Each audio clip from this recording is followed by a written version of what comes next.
పిల్లలైనా పిల్లలైనా ఇంకా రోడ్డు మీద కూర్చొని ఎవరైనా కానీ వాళ్ళకి తీసుకొని టచ్ చేస్తుంది. ప్లస్ వాళ్ళ పోషణ కూడా వీళ్ళే చూసుకుంటారు. వాళ్ళ తరఫున మా దగ్గరకు వచ్చారు. ప్రజాదళం తరఫు నుంచి వచ్చారు. National human rights NHRC Rangareddy జిల్లా ప్రెసిడెంట్ మా ఫలితాలను కూడా కనిపెట్టారు. సార్ మీకు మేము ఒక చిన్న సన్మానం చేసారు కాబట్టి సార్ ఏంటంటే మన సార్ కూడా మన హ్యూమన్ రైట్స్ తరఫు మన సార్ కూడా పోయినసారి కూడా పెద్దగా చేసారు.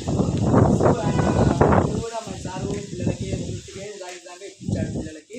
సో అందువల్ల మాకు చాలా బెనిఫిట్ అయింది కాబట్టి మన సార్ తరఫు ఒక చిన్న సన్మానం చేశాం సార్.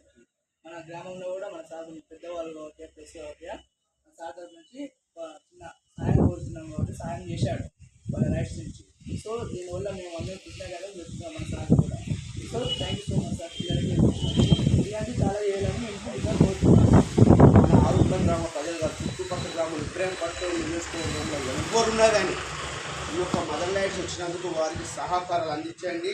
మీకు దోషినంత డబ్బులైనా బట్టలైనా ఏమైనా కానీ మీరు ఇవ్వండి. వాళ్ళు మిమ్మల్ని యాద్ చేసుకుంటారు. తప్పకుండా ఇంటికి భూపాలు సదా ఇవ్వండి. ఇలాంటివి చాలా ముందరికి మీరు జరుపుకోవాలి. ఇలాంటివి ఇంకా చాలా చేస్తున్నారు సార్ కూడా. ఇలాంటివి మోటివేషన్ ఇస్తున్నారు మనకు. సో కృతజ్ఞతలు తెలుసుకుంటాం సార్కి. So thank you.